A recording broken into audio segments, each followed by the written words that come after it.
राजा सगर का चरित्र तथा इक्ष्वाकु वंश के मुख्य मुख्य राजाओं के परिचय में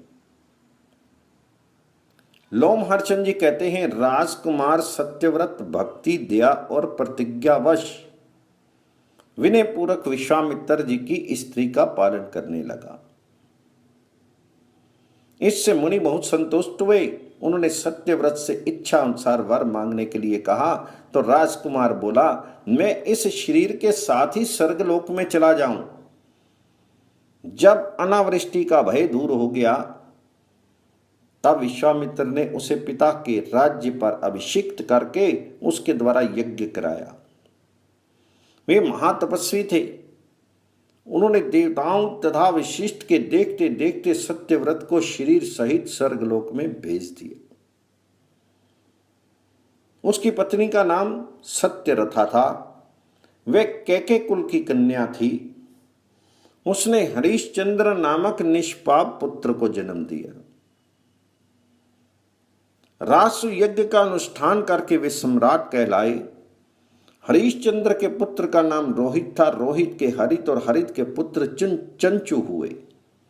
चंचु के पुत्र का नाम विजय था। वे संपूर्ण पृथ्वी पर विजय प्राप्त करने के कारण विजय कहलाए। विजय के पुत्र राजा रुरुक हुए जो धर्म और अर्थ के ज्ञाता थे। रुरुक के वृक, वृक के बाहु और बाहु के सगर हुए।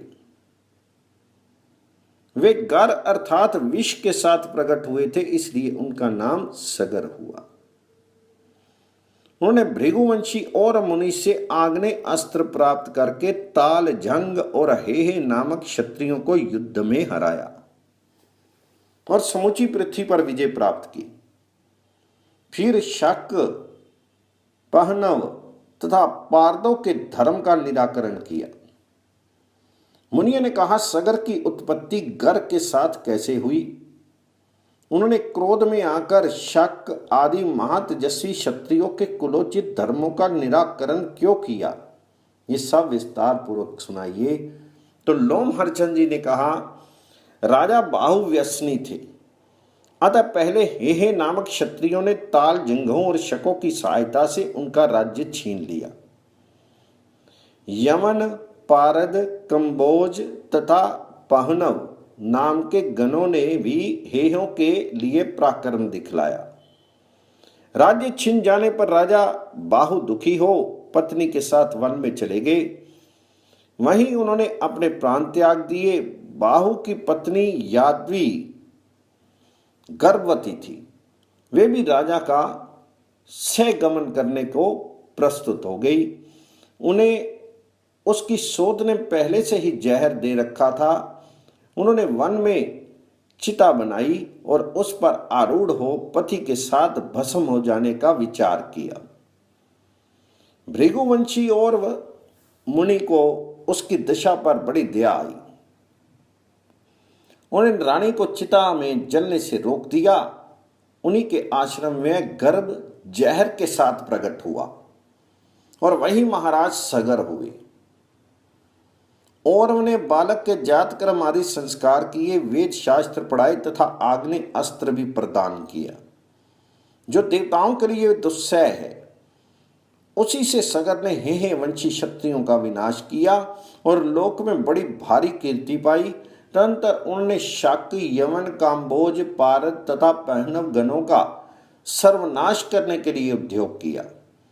वीरवर महात्मा सगर की मार पड़ने पर वे सभी महर्षि वशिष्ठ की शरण में गए और उनके चरणों पर गिर पड़े।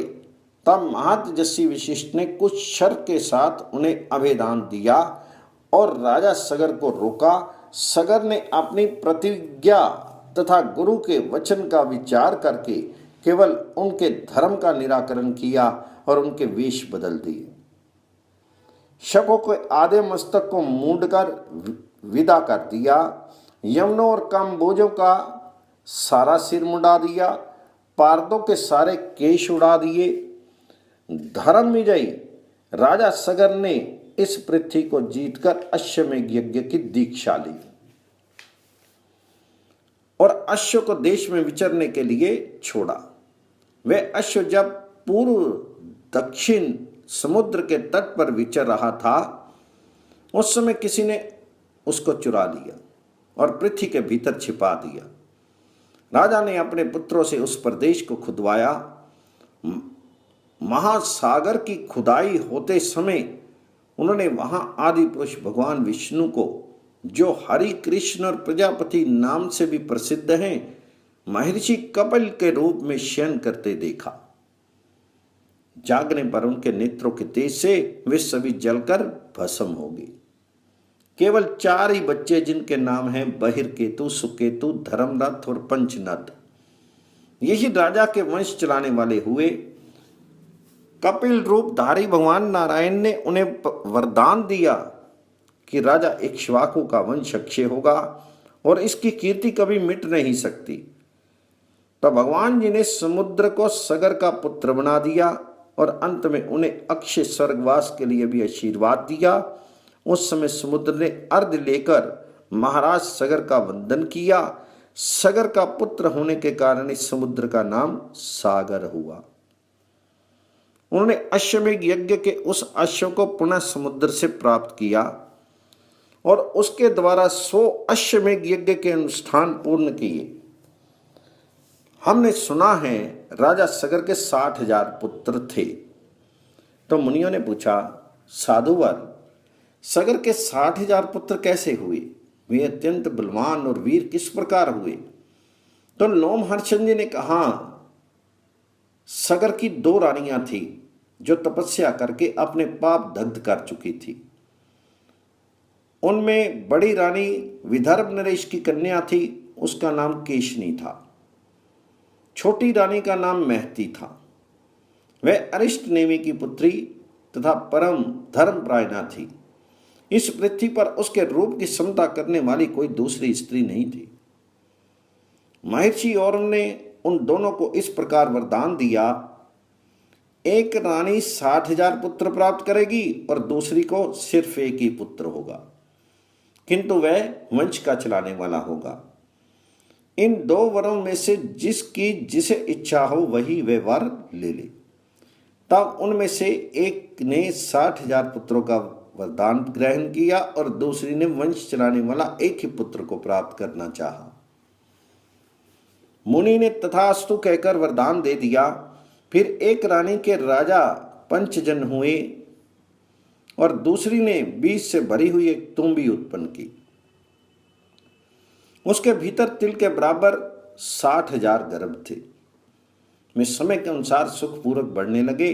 राजा ने उन सब गर्भों को घी से भरे हुए घड़ों में रखवा दिया और उनका पोषण करने के लिए प्रत्येक के पीछे एक एक धाय नियुक्त कर दी।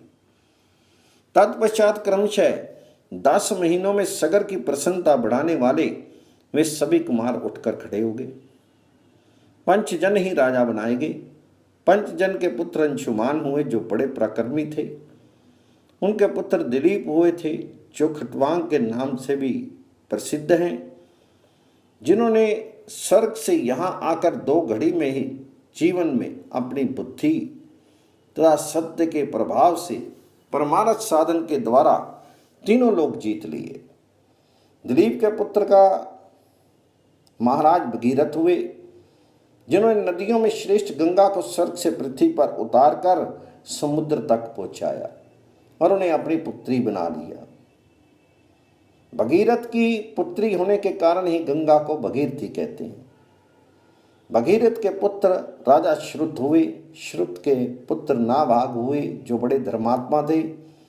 नाभाग के पुत्र अम्बरीश हुए जो सिंधु द्वीप के पिता थे। सिंधु द्वीप के पुत्र अयुताजित हुए और अयुताजित से माँ यशस्वी ऋतुपर्ण की उत्पत्ति हुई, जो द्योत विद्या के रहस्य को जानते थे। राजा ऋतुपर्ण महाराज नल के सखा तथा बड़े बलवान थे। ऋतुपर्ण के पुत्र महायशस्वी आर्तुपर्णी हुए। उनके पुत्र सुदास हुए जो इंद्र के मित्र थे। सुदास के पुत्र को सौदास बताया गया। वे ही कलमाशपाद के नाम से विख्यात हुए तथा राजा मित्र से भी उन्हीं का नाम था। कलमाशपाद के पुत्र सर्वकर्मा हुए। सर्वकर्मा के पुत्र अनरण्य थे। अनरण्य के 2 पुत्र हुए, अनमित्र और रघु। अनमित्र के पुत्र राजा दुलिदु थे, उनके पुत्र का नाम दिलीप हुआ, जो भगवान श्री रामचंद्र जी के प्रपिता में थे।